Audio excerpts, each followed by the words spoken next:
What makes losing weight at home more difficult than normal?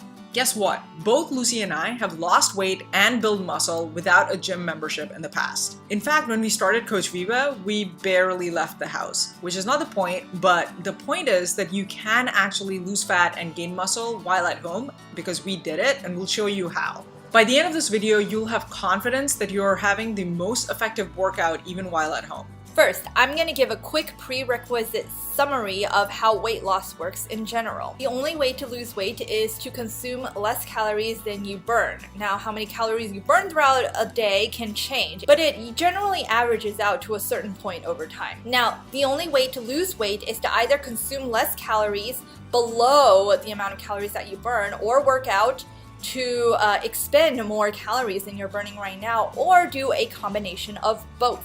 But it is very difficult to out-exercise your diet. And so generally the best way is to either eat less calories or do a combination of calorie deficit and working out. Now, eating less food doesn't feel good. It feels bad. So if you're feeling like you're hungry all the time, then you want to eat foods that are higher in nutrients. That'll keep your body satiated while eating less food because you're picking healthier options. Okay, so that's the basic gist of it. If none of this is new to you, great.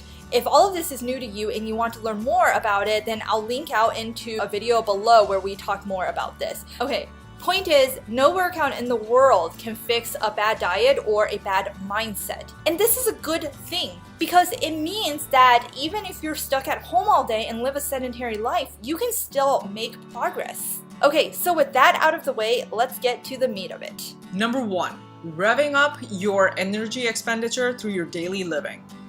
The best way to rev up your calorie expenditure is not through formal focused exercise, but actually to do a lot of low-grade exercises frequently throughout your day.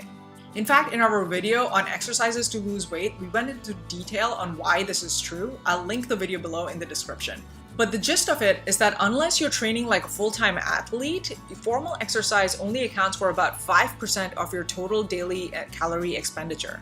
But if your daily activities actually tally up to about 4 times as much. So needless to say, you can do this even while you're at home. Some examples of how to do this: set a timer to go off every hour and just walk around for 5 minutes in your house whenever the timer goes off. If you have stairs, go up and down them. Use habit stacking to trigger when you need to do your daily movements. So for example, if a frequent habit is going to the bathroom, then you can stack on top of that the habit of you're going to do 5 lunges whenever you get out of the bathroom. On that note, to help you go to the bathroom more frequently, you can also drink more water. This is a double bonus because drinking water keeps your body satisfied and also energized. Choose cooking instead of microwaving your meals because all of that extra movement while you're cooking adds up. If you have a home treadmill or a stationary bike, use that while you're watching TV or you're doing your usual activities. And even if you don't have any equipment like treadmills, you can just, for example, do lunges or jumping jacks while you're watching TV. Now we're talking about more formal exercise. Good news, there are plenty of ways to get in formal exercise at home without a gym or even without any equipment at all. You can work all parts of your body by doing bodyweight exercises. And if all you have is a set of resistance band or suspension trainers or dumbbells, then you can do even more targeted exercise to target certain specific muscles in your body. When I first started getting serious about my training, I had very little time to go to the gym. As a matter of fact, I was scared to go to the gym because I didn't know how to use a lot of the equipment. So instead, I did workouts that exclusively used bodyweight exercises. Even using just exclusively bodyweight exercises, I was able to drop my body fat percentage by about 4%. And guess what? They weren't very complicated either.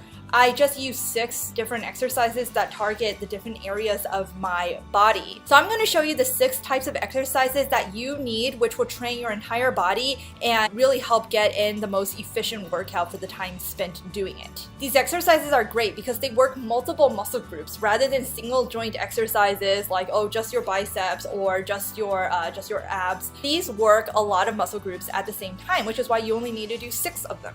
So I'll include links to all of these exercises in the description below, but here's the gist of what these 6 exercises encompass. First, pick a horizontal push exercise.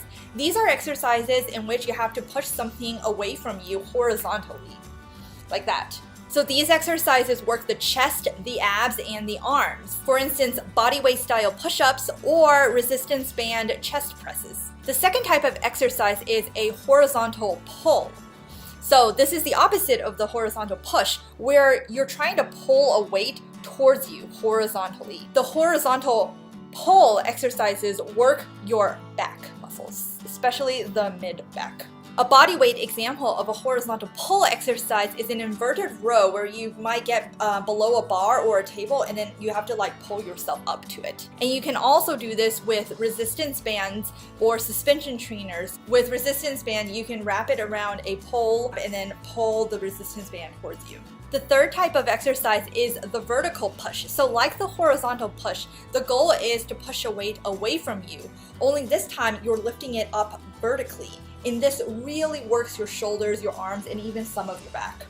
Example of a bodyweight version of a vertical push exercise is a pike push-ups, where you're kind of heads down and you're trying to push yourself off the ground. Look at the visual below. And an example of a vertical push exercise using resistance band is a simple resistance band shoulder press. You step on your resistance band and then you push it up. The fourth type of exercise is, can you guess it? Vertical pulls. You probably guessed what the motion looks like. In this type of exercise, you're trying to bring a weight down.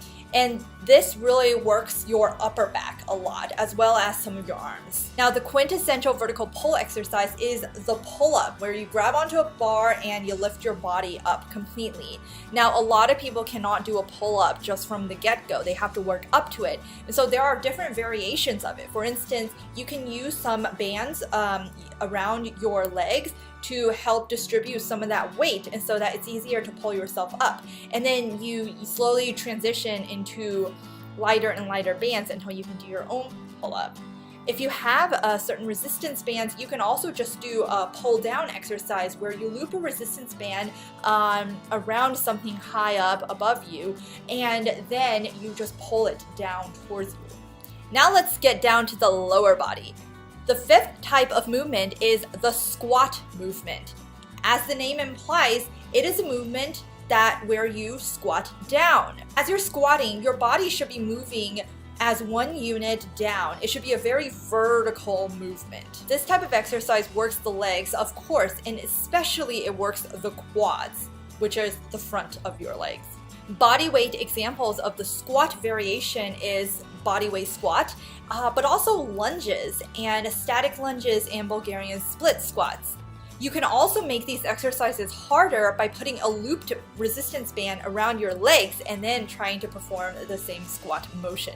And the sixth and final form of exercise is the hinge movement. Now, at first glance, a hinge movement exercise may look similar to a squat, but instead of going down vertically, your body is actually going out kind of horizontally like that. So when you do a hinge motion, most of the motion is coming from your hips. And what this really works is your hamstrings, your glutes, and your lower back. Now, examples of the hinge movement include Romanian deadlifts, and you can do it on one leg to make it harder, and also glute bridges and leg extensions. If you have a resistance band, you can make the exercise more interesting by doing donkey kicks and looped hip extensions. Okay, so that's just a taste of what you can do. There are a host of other variations out there for each of the exercise mentioned. And you can do these all at home. It's really cool. And so that is why Richa and I wrote a book where we go way more in depth into the types of strength exercises that you can do and how to really put all the blocks together to build a program that works for you and your goals. Yeah, we talk about strength training. We go through 9 different principles of strength training, such as progressive overload, intensity. We also have sample training programs that tell you what body parts you're working and how many rep ranges to do. And we wrap it up with like just a short section on nutrition and what is the best kind of nutrition that you should eat around your workouts. So you can find a link to our books in the description below. It is free. All you have to do is pay for shipping. And you can also find links to all of the products that I talked about, like resistance bands below. And you can find links to all of the products that we talked about here in this video below in the description as well.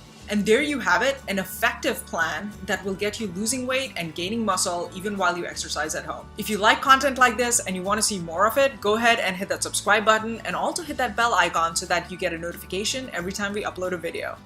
All right, until next time.